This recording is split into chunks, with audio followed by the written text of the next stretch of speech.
सभी का जैन योग सेशन 10 में स्वागत है। आज हमारे साथ पैनल में जीतू भाई है और हमारा परम पूज्य आचार्य भगवंत हरिभद्र सुरीश्वर जी महाराज साहब वीर रचित जो योग विंशिका ग्रंथ है उसका स्वाध्याय चालू है। तो आज उसी श्रृंखला में हमारा पांचवा स्वाध्याय है और आज हम जैन धर्म में जो पंचांग योग बताए गए हैं उस योग मार्ग को समझने वाले हैं। तो हम स्वागत करते हैं डॉक्टर जितेंद्र भाई का जो हमें पंचांग योग के बारे में आज बताएंगे। धन्यवाद नील भाई। आपने जैन फाउंडेशन के जैन योग के द्वारा योग सीरीज का प्रारंभ किया है, उसके लिए मैं आपको धन्यवाद देता हूँ। पिछले कई सप्ताहों से आचार्य हरिभद्र सुरेश्वर जी महाराज विरचित योग विंशिका ग्रंथ का स्वाध्याय कर रहे हैं। आचार्य हरिभद्र सूरी, जिन्होंने योग विषय पर जैन धर्म में कई ग्रंथ लिखे हैं, हम पहले देख चुके हैं कि आचार्य हरिभद्र सूरी ने योग विंशिका, योग शतक, योग दृष्टि समुच्चय और योग बिंदु जैसे 4 महत्वपूर्ण योग ग्रंथों की रचना की है। उन्होंने षोडशक में और अन्य ग्रंथों में भी जैन योग के विषय में बहुत कुछ लिखा है। उसका प्रारंभ संक्षेप में देखा जाए तो योग विंशिका से शुरू होता है। प्राकृत भाषा में रचे गए इस ग्रंथ में केवल 20 गाथाओं में 20 गाथाओं में ही आचार्य हरिभद्र सूरी ने जैन योग का सूत्रात्मक शैली में हमारे सामने विवेचन प्रस्तुत किया है। आचार्य हरिभद्र सूरी ने जो जैन योग की व्याख्या करते हुए एक योग को नया आयाम दिया है, नई विचारणा हमारे सामने रखी है। योग का मतलब केवल शारीरिक या मानसिक स्वास्थ्य प्राप्त करने की टेक्निक के रूप में योग को नहीं लिया है। ये बात सही है कि योग की साधना करते हुए, साधना का अर्थ है योग का अभ्यास, योग का अभ्यास करते हुए शारीरिक स्वास्थ्य प्राप्त होता है, निश्चित रूप से प्राप्त होता है। और योग के अन्य अंगों का अभ्यास करते हुए मानसिक स्वास्थ्य भी प्राप्त होता है। तो शरीर, फिजिकल बॉडी और मेंटल यानी माइंड को भी ये योग के द्वारा स्वास्थ्य की प्राप्ति होती है। किंतु योग का लक्ष्य केवल शरीर और मन को स्वस्थ बनाने तक सीमित नहीं है। योग का लक्ष्य तो और भी आगे बढ़ करके आत्मा तक पहुंचना है।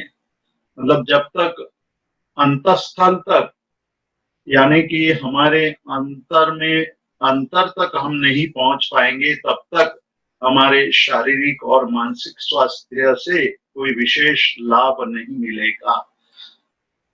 ये नई बात आचार्य हरिभद्र सूरी ने हमारे सामने रखी है। इसीलिए उन्होंने योग की व्याख्या करते हुए कहा कि मोक्षेण योजनात् योगः, जिसके द्वारा हमारा संयोग, हमारा संबंध मोक्ष के साथ होता है, वही योग है। मोक्ष का अर्थ है मुक्ति, मुक्ति का अर्थ है बंधनों से मुक्ति। तो बंधनों से मुक्ति कैसे प्राप्त कर सकते हैं, उसके लिए उन्होंने आशय की बात की। जब तक हमारे आशय शुद्ध नहीं हो सकते, तब तक बाहर की क्रिया कितनी भी अच्छी हो, फिर भी तो उन क्रियाओं से हमें कोई विशेष लाभ प्राप्त नहीं होता है। शारीरिक स्वास्थ्य और मानसिक स्वास्थ्य कभी कभी हमें पुनः बंधनों में बांध सकता है। इसीलिए आचार्य हरिभद्र सूरी कहते हैं कि सबसे पहले आप अपने आशयों को देख करके उसको शुद्ध करने की बात सोचे। हमने आशयों के बारे में आचार्य हरिभद्र सूरि के 5 भेदों के बारे में भी देखा, प्रणिधान, प्रवृत्ति, विघ्न, जय, सिद्धि और विनियोग। ये 5 बातों पर उन्होंने बहुत ही जोर दे करके कहा कि जब तक ये इन 5 आशयों के द्वारा हम हमारे आशयों की शुद्धि नहीं करते हैं, तब तक हमारे योग में विशेष लाभ नहीं होता है। इतना कह करके उन्होंने योग के 2 भेदों को हमारे सामने प्रस्तुत किया, एक क्रिया योग और दूसरा ज्ञान योग। ज्ञान योग और क्रिया योग के बारे में भी हमने पिछली बार संक्षेप में देखा था कि जिन क्रियाओं से हमारा संबंध मोक्ष के साथ जुड़ता है वो सारी क्रियाएं योग स्वरूप हैं, और जिस ज्ञान से हमारे राग, द्वेष और मोह का विनाश होता है वह ज्ञान योग स्वरूप है। संसार में योग को 2 विभाग में विभाजित करने की प्रवृत्ति प्राचीन काल से ही प्रसिद्ध थी।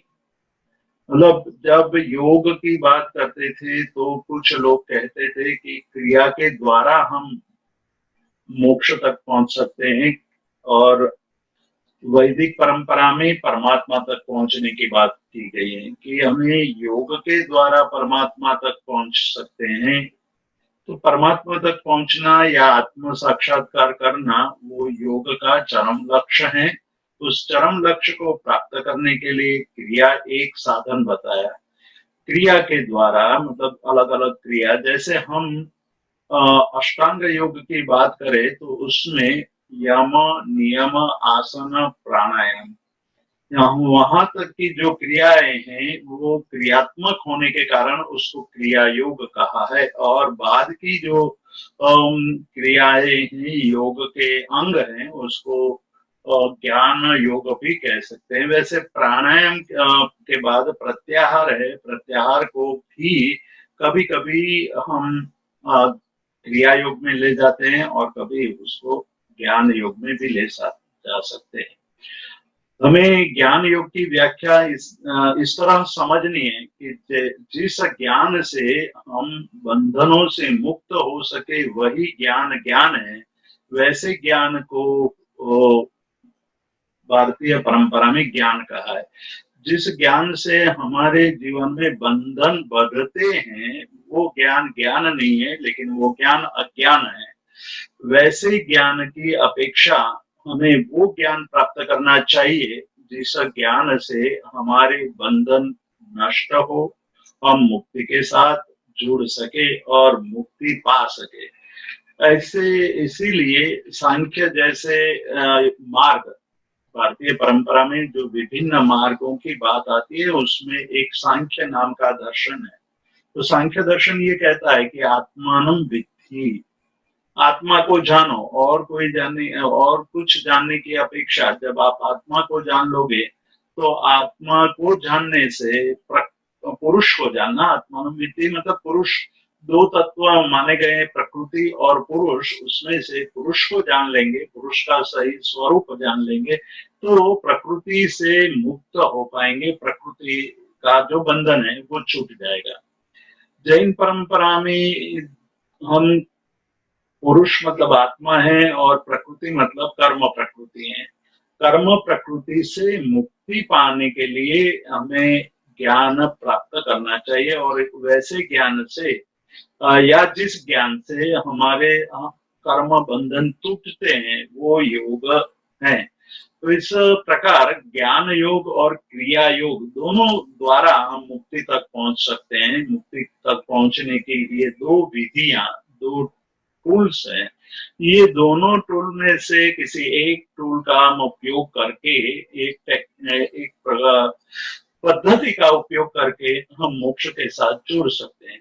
तो ये जो कौन इस प्रकार के चारित्र का, इस प्रकार के योग का आचरण कर सकते हैं, अधिकारी का भी प्रश्न आता है कि योग की साधना करने के लिए किसको अधिकारी माना जाए, मतलब योग्यता, क्वालिफिकेशन, इसमें योग्यता है कि जो इस प्रकार के योग का आचरण कर सकता है।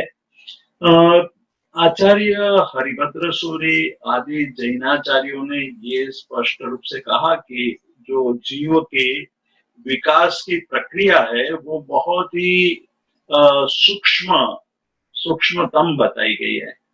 अनादिकाल से जीव इस संसार में परिभ्रमण कर रहा है। परिभ्रमण करते हुए पतन और उत्थान ये निरंतर चला चला आ रहा है।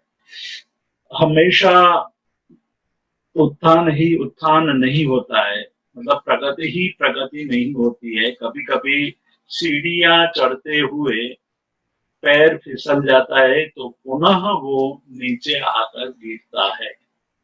नीचे गिरता है तो फिर बहुत समय तक वहां पड़ा रहता है और जब वो स्वस्थ होता है तो पुनः सीढ़ियां चढ़ने की कोशिश करता है, पुनः ऊपर चढ़ता है और फिर गिरता है। इस प्रकार की पतन और उत्थान की क्रिया भी निरंतर चली आ रही है। लेकिन अभी तक ऐसा कोई कार्य नहीं हुआ जिसके कारण हम केवल उत्थान ही उत्थान की दिशा में आगे बढ़े। तो ये पतन उत्थान की प्रवृत्ति करता हुआ जीव कहाँ से उन्होंने प्रारंभ किया और आज यहाँ जो पहुंचा है, उस बीच अनेकानेक जन्मों अनंत अनंत जन्म बीत चुके हैं। वो अनंत अनंत जन्म के दौरान कौन सी बहुत बड़ी सिद्धियां हासिल की है, जिसको ये कह सकते हैं कि कौन से आयाम उन्होंने या कौन सी सिद्धियां उन्होंने प्राप्त की थी। तो जब वो हमें समझ में आ जाएगी बात, तो ये जो ज्ञान योग है उस ज्ञान योग को समझना हमारे लिए सरल हो जाएगा। तो सबसे पहली बात है, हम लोग उसको जब समझेंगे तो बात पता चलेगी कि हमारे सामने क्या क्या प्रश्न आ सकते हैं, किस प्रकार के हम लोग प्रवृत्ति करके आगे बढ़े हैं। सबसे पहली बात तो ये है, ये थोड़ा ये जानना आवश्यक है, क्योंकि हमारे ये जो आज जहां तक पहुंचे उस वहां तक पहुंचने में हमने क्या क्या किया था। जैन धर्म के अनुसार बहुत लंबे अरसे तक निगोद की अवस्था में जो जीव का अत्यंत अविकसित रूप है, वहां अनादिकाल से उसी स्थिति में रहा। वहां उनके पास चेतना बहुत अविकसित चेतना के अलावा कुछ भी नहीं था। अज्ञान भी था और मोह भी था। अज्ञान और मोह का साम्राज्य होने के कारण चेतना दबी हुई थी, इसीलिए वहां जितनी प्रगति होनी चाहिए उतनी प्रगति नहीं हो पा रही थी। इस प्रकार वहां बहुत समय तक रहने के पश्चात कर्मों का थोड़ा बहुत कर्म क्षय होने के बाद वो वहां से निकल करके अव्यवहार राशि से व्यवहार राशि में आता है। व्यवहार राशि में भी काफी समय बिताने के बाद पृथ्वीकाय, अपकाय, तेवकाय, वायुकाय, वनस्पतिकाय में परिभ्रमण करता हुआ बेइंद्रिय, तेइंद्रिय, चौतेंद्रिय, पंचेंद्रिय तक, और पंचेंद्रिय में भी असंगनी पंचेंद्रिय और बाद में संगनी पंचेंद्रिय, मन युक्त पंचेंद्रिय अवस्था को प्राप्त हम हुए हैं।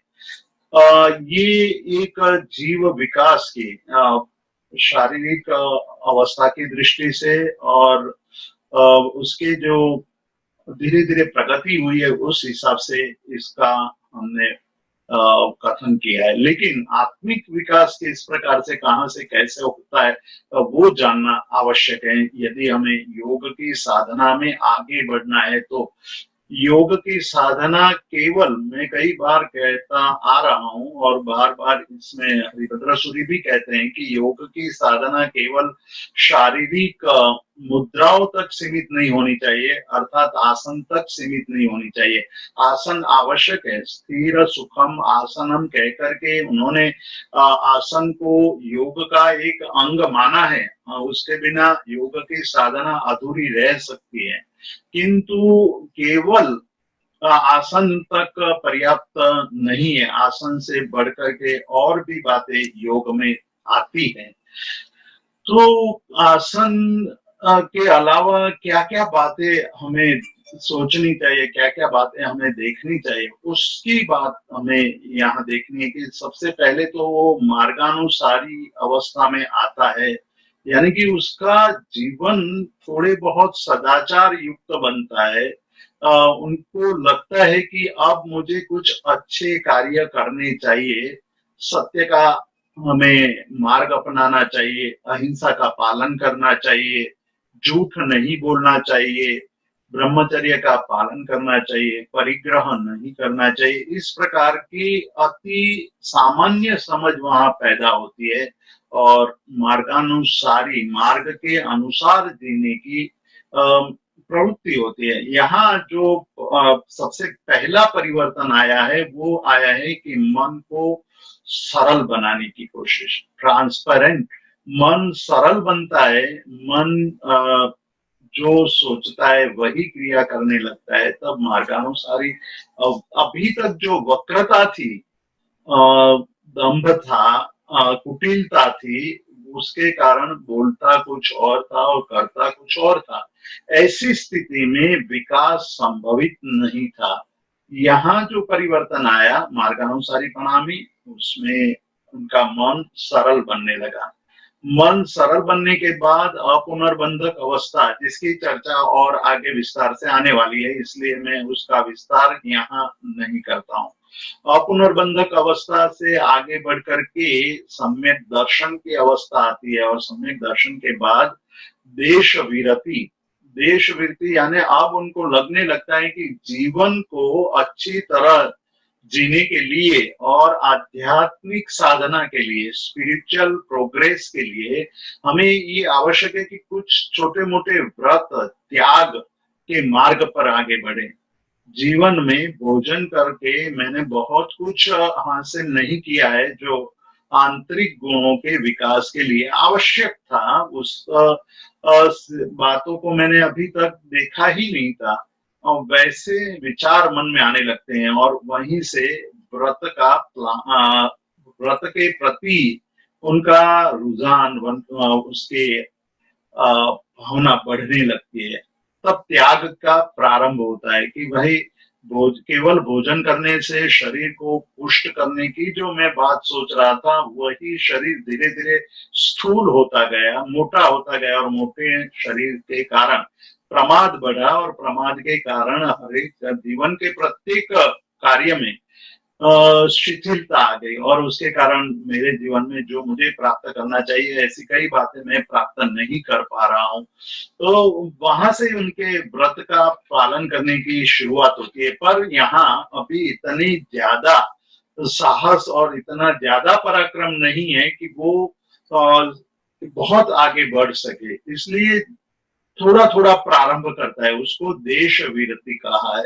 और जब देश विरति में भी उनको लगे कि यही मार्ग सत्य है, इसके बिना कोई कल्याण का मार्ग नहीं है, तब वो सर्वविरति की तरफ आगे बढ़ता है। तो देश विरति और सर्वविरति, सर्वविरति में वो सर्वथा त्याग करके केवल आत्मा, मतलब केवल अपने आत्मा को देखने की, आत्मा को प्राप्त करने की, आत्मा में रहने की कोशिश करने की प्रारंभ कर देता है। तो ये जो बात हुई, ये बात सर्वविरति की हुई। तो जब सर्वविरति आती है, संयम ग्रहण कर लेता है, तब जीवन में प्रगति, आध्यात्मिक प्रगति बहुत तीव्र गति से होने लगती है।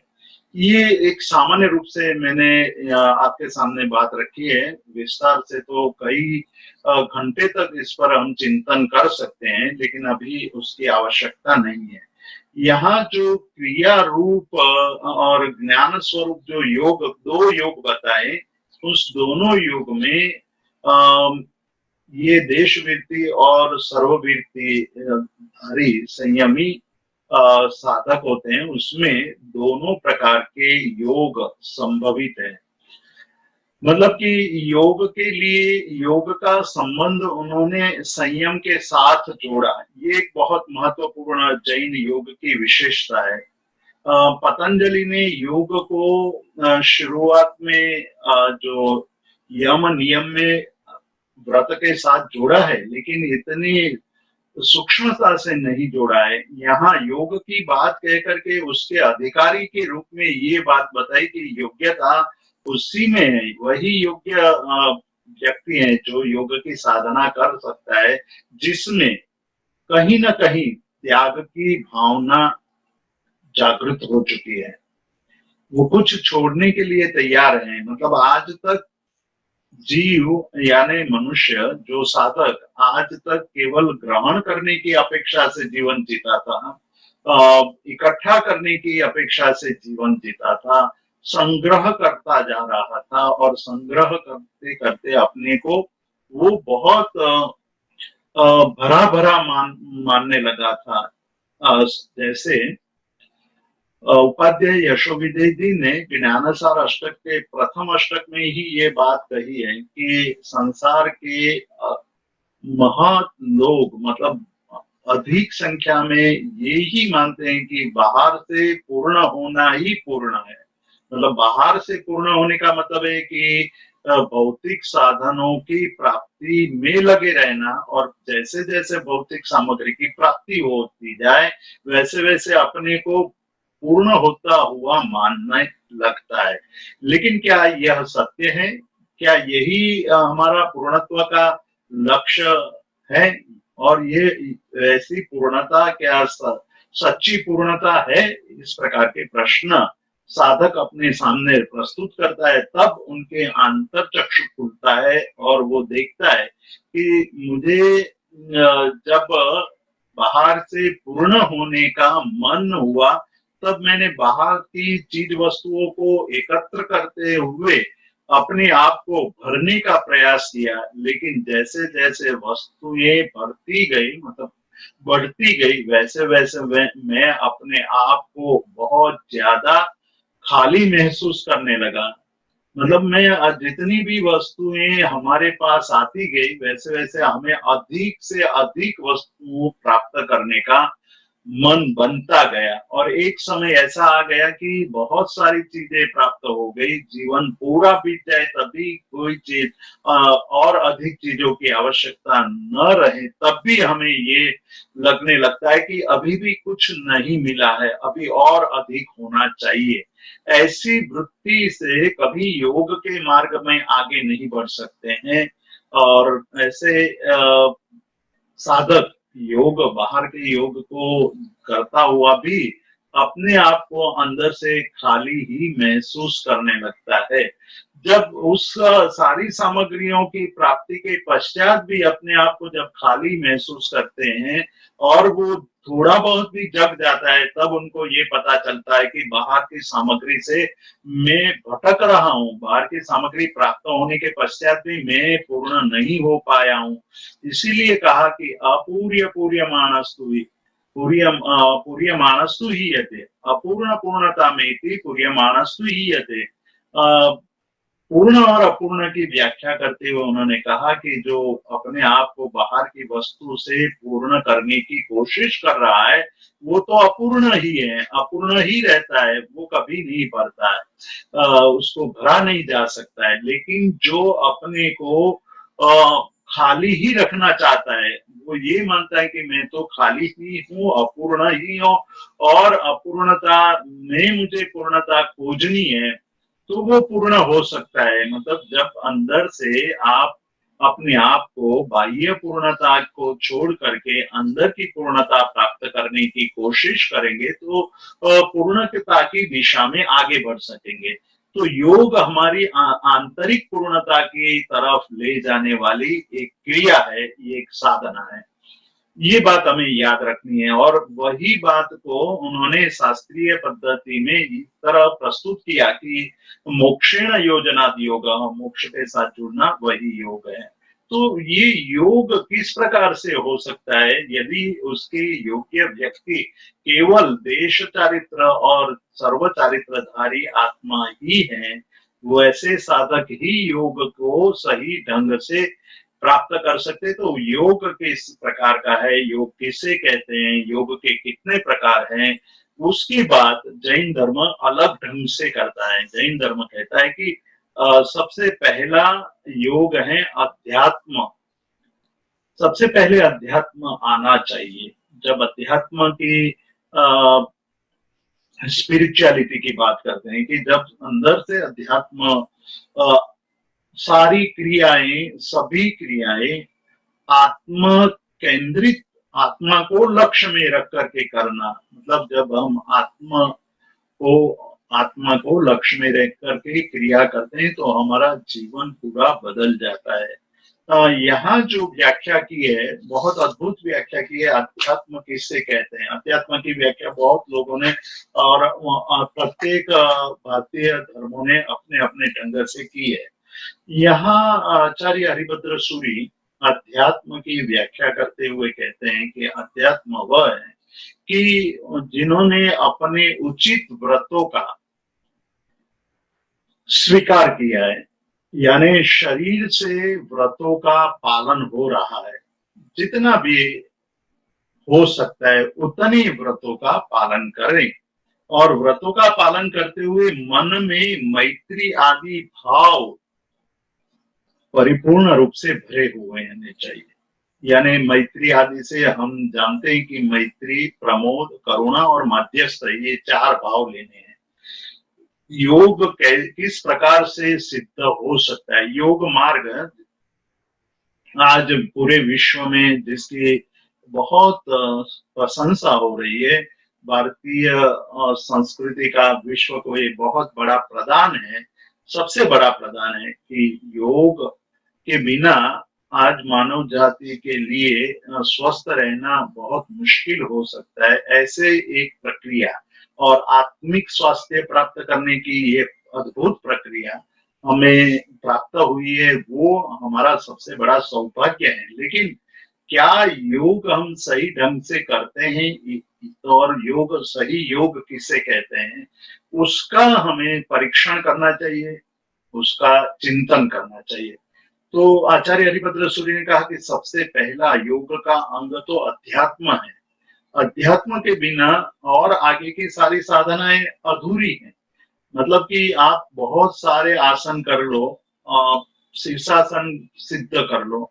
शीर्षासन आसनों में सबसे बड़ा कठिन आसन माना गया है, इसीलिए आसनों की बात जब चलती है तो आसन 84 आसन बताए गए हैं, और 84 आसनों में श्रेष्ठ आसन या आसनों का राजा के रूप में शीर्षासन को माना गया है।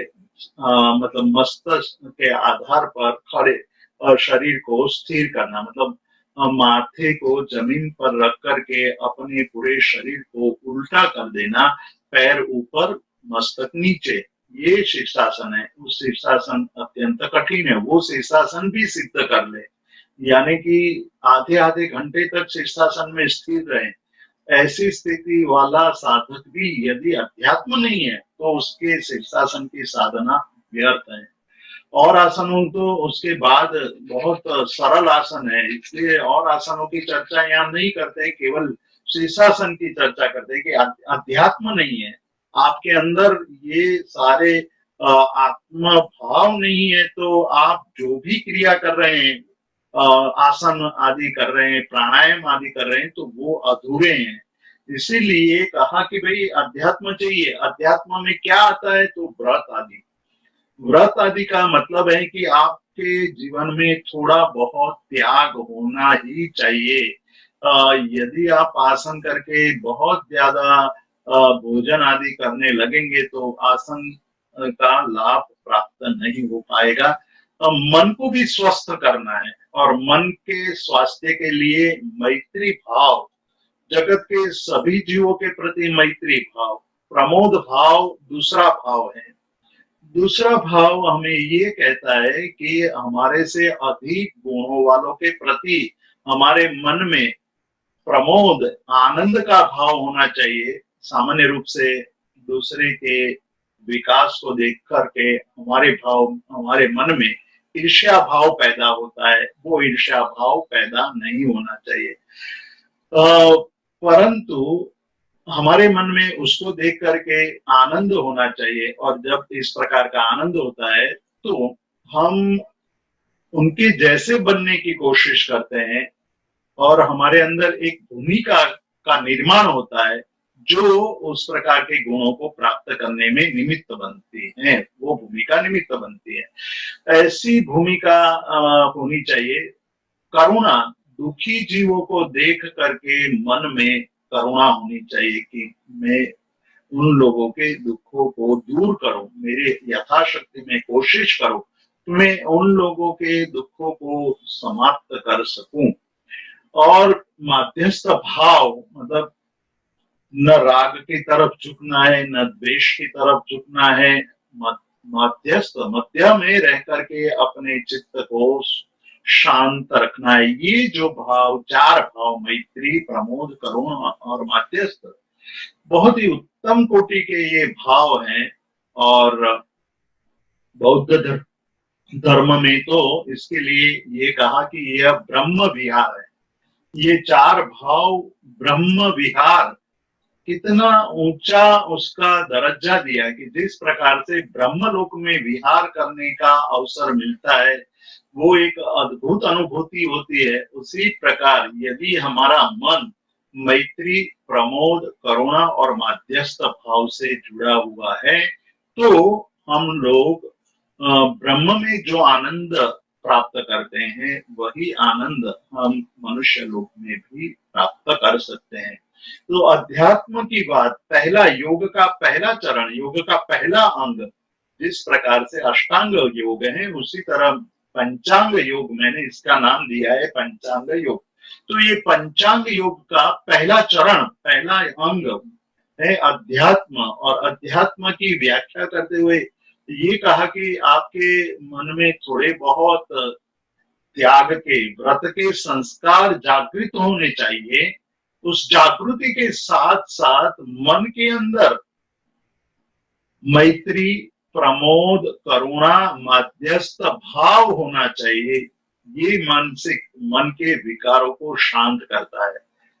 दूसरी बात, जब पतंजलि भी इस बात को लेते, जब जैसे बुद्ध ने अपने धर्म में इन चार भावों को ब्रह्म विहार कहा है, उसी प्रकार यहाँ पतंजलि ये कहते हैं योग सूत्र में कि मैत्री, करुणा, मुदिता, उपेक्षाणाम पुण्य पुण्य सुख दुख पुण्य पुण्यानाम भावना चित्त प्रसादनम, कि चित्त को प्रसन्न करना है, चित्त को आनंदित करना है, जो हमारा लक्ष्य है। आज जो हमारी सबसे बड़ी बीमारी है वो मन की बीमारी है। मन बीमार है इसीलिए शरीर बीमार पड़ता है।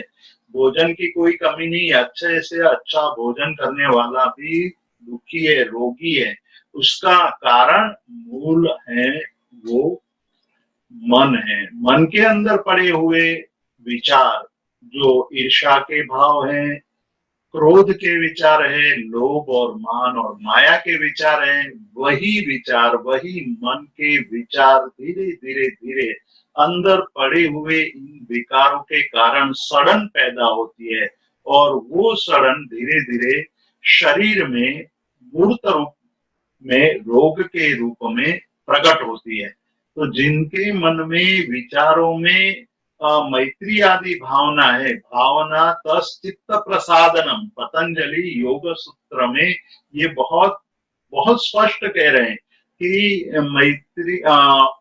मैत्री, प्रमोद, करुणा और उपेक्षा भाव, मैत्री, मुदिता, करुणा, उपेक्षाणाम भावना तस् चित्त प्रसादनम, चित्त की प्रसन्नता बढ़ती है। इसीलिए जब हम प्रतिक्रमण वगैरह करते हैं तो वहां मैत्री भाव की बात करते हैं कि खामेमि सब्ब जीवे सब्बे जीवा खमंतु में नीति में सब्ब भूयेषु। इस जगत में जितने भी जीव हैं जिनका संबंध वर्तमान में हुआ है या नहीं, लेकिन अनादिकाल के परिभ्रमण में अनंत अनंत जीवों के साथ हमारा परिचय हुआ है और उस परिचय में हमने किसी के साथ कोई वैर भाव बांधा है तो उसका भी क्षय करने का मतलब मन की अंतस्तर तक पहुंच करके विकारों का शमन करना और मैत्री आदि भावना से मन को भावित करना, यही चित्त की प्रसन्नता के सूत्र हैं। चित्त यदि प्रसन्न है तो हमारे मन में पवित्रता बढ़ती जाएगी, और ऐसे चित्त के द्वारा, अब देखिए अध्यात्म की व्याख्या कितनी सूक्ष्म ढंग से यहाँ करते हैं कि एक तो त्याग की भावना होनी चाहिए, त्याग करना चाहिए। त्याग करते हुए शरीर को उन्होंने अपने संयमित किया हो, मतलब शरीर पर प्रभुत्व प्राप्त किया हो। दूसरी बात करते हैं, मन पर प्रभुत्व पाने के लिए ये मैत्री, प्रमोद, करुणा और मध्यस्थ, ये चार भावों को भाता हो, प्रतिदिन भाता हो, और अपनी प्रत्येक व्यवहार के प्रसंग में वो भाव झलकने चाहिए। मतलब केवल ये बोल देना कि मित्ते में सब भूयेषु, या यह बोल देना कि हाँ शिवमस्तु सर्व जगत परहित निरता भवन्तु भूतगणा दोषा प्रयान्तु नाशं सर्वत्र सुखी भवन्तु लोका, ये मात्र बोल देने से, ये रट लेने से, या यही सूत्र कोई माला जप लेने से कोई विशेष लाभ नहीं होता है। हमारे मन के प्रत्येक कोने में ये भाव प्रकटना चाहिए, मतलब उसका ध्वनि हमारे जीवन में झलकना चाहिए। मतलब हम किसी के साथ व्यवहार करते हैं तो मैत्रीपूर्ण व्यवहार होना चाहिए। किसी गुणवान व्यक्ति को देखे तो हमारे मन में उनके प्रति प्रमोद भाव पैदा हो जाना चाहिए। हमें ये भाव उत्पन्न होना चाहिए कि मैं भी ऐसा बनूं, उनके जैसा, मेरा आदर्श यही होना चाहिए। और उनकी साधना का हमें स्तुति करते हुए प्रणाम करना चाहिए, और दुखी जीवों को देख करके हमें उनके प्रति पीड़ा नहीं होनी चाहिए। हमको ये नहीं होना चाहिए कि वो यहाँ से हट जाए, ये कहाँ भटक गया, यहाँ क्या टपक गया, ऐसा भाव नहीं आना चाहिए। किंतु उनके दुख को दूर करने का करुणा भाव, तो ये बातें बहुत सरल है, कई बार आप लोगों ने सुनी भी होगी, मैं उसका विस्तार नहीं करना चाहता हूँ। लेकिन अध्यात्म की भावना के साथ ये तीन बातें जुड़ी हैं, व्रत, मैत्री आदि भावना, और ये मैत्री आदि भावना से भावित जो मन है, उस मन के अंदर तत्व चिंतन, जब मन विकारों से शांत हो गया हो, विकारों से रहित हो गया हो, तब जो तत्व चिंतन होता है वो तत्व चिंतन बहुत ही गहन, गंभीर और स्वस्थ रूप से होता है। तो जीवादि तत्वों का चिंतन, जीव क्या है, अजीव किससे कहते हैं, आश्रव क्या है, पुण्य क्या है, पाप क्या है, ये जब हम मैत्री आदि से पवित्र मन के द्वारा यदि ये चिंतन करते हैं, तब अध्यात्म माना जाएगा। इस प्रकार से अध्यात्म की बात को, अध्यात्म की व्याख्या को एक नया स्वरूप यहाँ आचार्य हरिभद्र सूरि देते हैं कि योग का प्रारंभ यहीं से होता है। यदि आपके जीव मन में मैत्री आदि भाव नहीं है, थोड़ा बहुत शरीर में त्याग का अभ्यास नहीं है, और तत्व चिंतन नहीं है, तो आगे की भूमिका में पहुंचना बहुत मुश्किल है। अब उसको और ढंग से हम सोचे तो व्रत के द्वारा हम शरीर पर कंट्रोल पा लेते हैं। शरीर के कई जो रोग हैं, वो रोग हम थोड़ा संयम करने से उस पर प्रभुत्व प्राप्त कर सकते हैं। मनोविकारों को मैत्री आदि भावना से रोक सकते हैं, और तत्व चिंतन के द्वारा हमारे मन के अंदर जो और विचार चलते हैं, उस विचारों को हम रोक सकते हैं।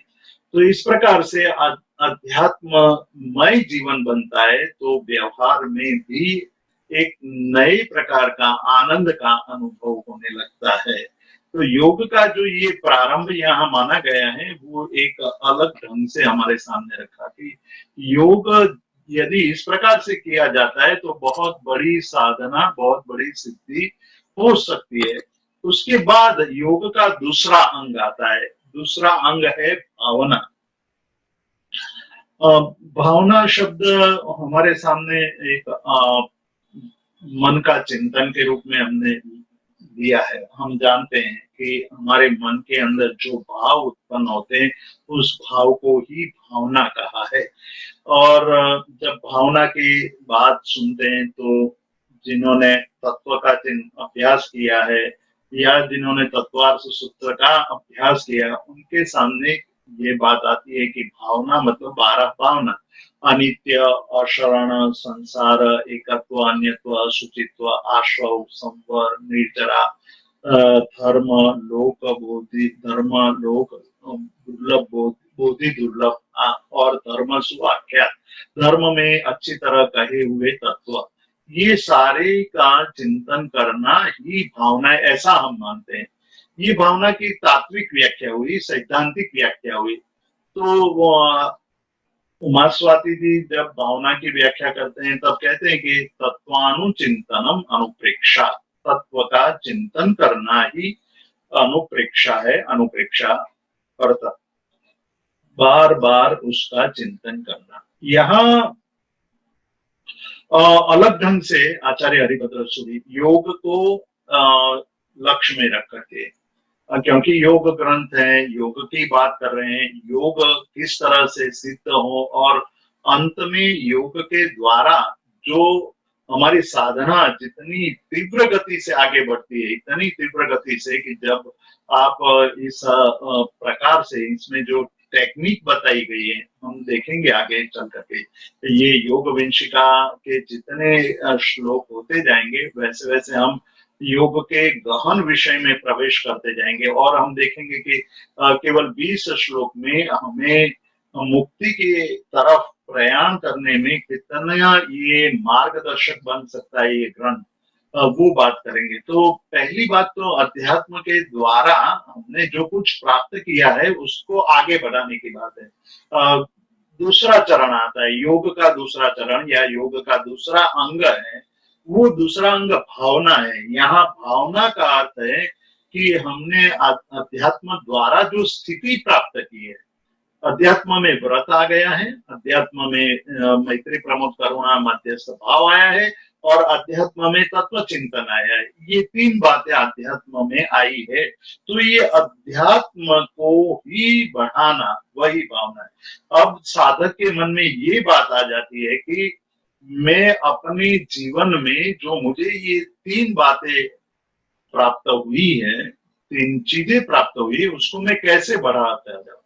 एक विद्यार्थी जब विद्या के अर्जन में, विद्यार्थी का अर्थ है विद्या का अर्थी यानी विद्या को अर्जन करने वाला, वो विद्यार्थी जब उनको ये पता चलने लगता है कि विद्या के द्वारा ही मैं अपने जीवन को सुखी कर सकता हूँ, तो रातों की रातों जगता है। वो सब कुछ छोड़ करके लाइब्रेरी में बैठा रहता है, पढ़ता है, किताबें पढ़ता है, रात भर पढ़ता है। कई बार तो एक एक सप्ताह तक घर पे नहीं जाता है, किसी को फोन नहीं करता है। ये साधना इसलिए कर रहा है कि भावी भविष्य वो निर्मल और भविष्य सुखी बनाना चाहता है। तो सुखी जीवन बनाने के लिए कितना बड़ा परिश्रम करना पड़ता है।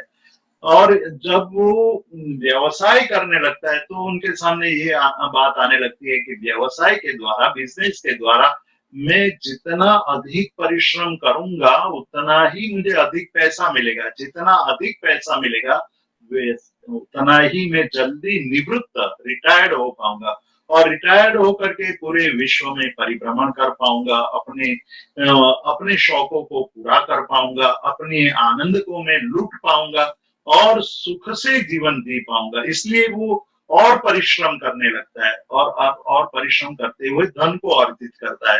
धन अर्जित करने के बाद वो और तरह से जीवन जीता है, लेकिन उनकी जो ये प्रक्रिया निरंतर चालू रहती है।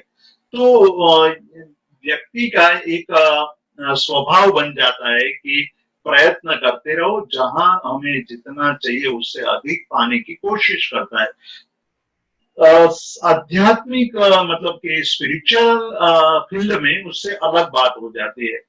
मन के अंदर जो भाव उत्पन्न हुए उसकी वृद्धि कैसे हो वो साधक हमेशा सोचता है कि मैंने जो मैत्री, प्रमोद, करुणा और मध्यस्थ भाव मन में जाने हैं, वो केवल जानने के लिए नहीं है, जानना ही मेरे लिए पर्याप्त नहीं है, मेरे जीवन में उसका स्थान होना चाहिए। तो स्थान तब हो सकता है कि वो निरंतर उसका अभ्यास करे। अभ्यास करने के बाद जब वह भावना के स्टेज में आता है तो उनको लगता है कि नहीं, ये इसमें वृद्धि भी होनी चाहिए। तो मैत्री की बात करें तो पहले तो अपने जितने स्वजन है उसमें मैत्री भाव, फिर आगे बढ़कर के अपने परिवार में मैत्री भाव, फिर अपने ज्ञाति में परिवार मैत्री भाव, फिर पूरे जहां हम रहते हैं उस विस्तार में जितने लोग रहते हैं उनके प्रति मैत्री भाव, और धीरे धीरे आगे बढ़ते हैं पूरे नगर में मैत्री भाव, फिर पूरे राज्य में मैत्री भाव। तो ये जो वृद्धि होती है तो उस वृद्धि के कारण उसको आनंद आता है, उसको लगता है कि मैं कहीं आगे बढ़ रहा हूँ। वैसी ही भावना यहाँ भावना नाम के दूसरे अंग में बताया कि प्रतिदिन और रोज वो अपने मन के अंदर जाकर के देखेगा कि आज मेरे मैत्री, प्रमोद, करुणा आदि भाव, मेरे चित्त की वृत्तियों का भाव बढ़ते जा रहा है या कम होते जा रहा है। मैंने मैत्री आदि भाव सीख लिए लेकिन वो केवल सीखने तक ही सीमित रहे या आचार में आए या नहीं आए। आचार में नहीं आए तो उसके क्या कारण है, मेरी वृत्तियां कहाँ, मेरे मन में मतलब जो भाव पड़े वो किस तरह भाग रहे हैं, ये दूसरे स्टेज में मतलब भावना की स्टेज में अपने आप को अंदर से देख करके अपनी साधना को आगे बढ़ाने के लिए प्रगति करने की कोशिश करता है, उसको और आगे ले जाने की कोशिश करता है। तो जो भावना है वो उसमें अध्यात्म में प्राप्त जो स्थिति है उस स्थिति को वृद्धि करने की सतत चिंता यानी कि चिंतन, सतत प्रयत्न, वही भावना नाम का दूसरा अंग है। भावना नाम के दूसरे अंग में एक और बात बढ़ती है कि जब भावना नाम के अंग के अंदर प्रवेश करता है, ये जैन योग अंग, जो जैन योगों के जैन योग के अलग अलग अंग हैं, उसमें ये दूसरा अंग है, दूसरा स्टेज है। ये दूसरे स्टेज में मन के भावों की वृद्धि की चिंता करता है, मतलब निरंतर वो अपने भाव को बढ़ाने की कोशिश करता है। दूसरी बात भी है कि हमारी जो वृत्तियां हैं, अंदर जो मन में विचार आ रहे हैं, बार बार विचार आ रहे हैं, मन विचार के बिना रह नहीं सकता है। मन के अंदर विचार आते हैं तो हम विचारों को देखेंगे, विचारों का अवलोकन करेंगे तो हमें पता चलेगा कि कितने सारे विचार आते हैं। कहीं बैठे हैं तब भी विचार हैं, सोने की तैयारी करते हैं तब भी विचार हैं, उठते हैं तो भी विचार हैं। विचार के बिना मन रह नहीं सकता है, निर्विचार नहीं है मन। और सो जाने के पश्चात हमारा अजागृत मन, सबकॉन्शियस माइंड, वो भी जब सक्रिय तो रहता ही है निरंतर, तो स्वप्न के रूप में विचार हमारे जागृत हो जाते हैं, तो वहां भी विचार है, विचार ही विचार, एक पूरे विचारों से भरा हुआ ये हमारी खोपड़ी है। उस खोपड़ी में निरंतर विचार विचार विचार विचार का एक सागर अंदर भरा पड़ा है, उसको प्रशांत करना है। प्रशांत करने के लिए सबसे पहले तो जो वृत्तियां हैं हमारी, उस वृत्तियों का अवलोकन करना पड़ेगा। हमारे विचार कहाँ कहाँ भागते हैं और वो विचार जहां जाते हैं वो सही है या गलत है, वो हमारे जीवन में उपयोगी है या अनुपयोगी है, वो विचार नहीं करे तो हमें क्या फर्क पड़ता है। इस प्रकार से विचारों को एक मोड, एक दिशा देने की बात है। तो पहले तो जो अशुभ विचार हमारे मन में है उस विचारों को शांत करने की, मतलब उसमें असारता देखना, उसमें निरर्थकता देखना। जब हमें कोई चीज में असारता का बोध हो जाता है तो वो अपने आप निकलने लगती है। जब तक हमारे घर में हमें कोई चीज असार नहीं लगती है तब तक हम उसको पकड़ कर बैठते हैं। मैं कई बार कहता हूँ कि हमारे घर में जब मान लो कोल्ड ड्रिंक्स की बोतल आती है, कोक या पेप्सी या लिम्का या थम्स अप की बोतल आती है, तो हमारी बहनें हैं या हम लोग हैं वो सोचते हैं कि हमने ये कोल्ड ड्रिंक्स तो पी लिया है, लेकिन ये बोतल फेंकनी नहीं चाहिए, उसको साफ करके रखो, कभी काम में आएगी। और ऐसे इकट्ठे करते करते पूरा एक कबाड़, एक अलमारी भर जाती है, इतनी सारी बोतल हो जाती है। फिर हमें लगता है कि अरे ये तो निरर्थक है, ये क्यों मैं इकट्ठी कर रहा हूँ, जब चाहिए तब मिल जाती है, तो उसको इकट्ठा करना अच्छा नहीं है। तब वो उसकी असारता का भान होने लगता है। जब असारता का भान होता है तो तुरंत हम निकालने की कोशिश करने लगते हैं। तब हम उसको कूड़े करकट में डाल करके, डस्टबिन में डाल करके बाहर रख देते हैं। जब तक हमें उसमें सार दिखाई देता है तब तक हमको उसको ग्रहण करते जाते हैं। जब तक वही चीज, ये मेंटल स्टेज में भी वैसा ही है। जब तक हमें विचारों में सार दिखाई देता है तब तक हम विचारों का संग्रह करते जाते हैं। जब वही विचार हमें निरर्थक लगने लगते हैं तब उस विचारों को हम निकालने लगते हैं। छूट जाता है, टूट जाता है, गिर जाता है विचार। तो विचारों को दूर करने के लिए उस विचारों की असारता को हमें खोजना होगा, हमें देखना होगा, हमें उसका परीक्षण करना होगा। जब विचारों की असारता का बोध हो जाएगा तो विचार अपने आप गिरने लगेंगे। धीरे धीरे निरर्थक विचार अटक जाएंगे, निरर्थक विचारों का अंत आ जाएगा, और जो सार्थक विचार है वो हम करने लगेंगे। तब वहां हमारी वृत्तियों का निरोध होने लगेगा।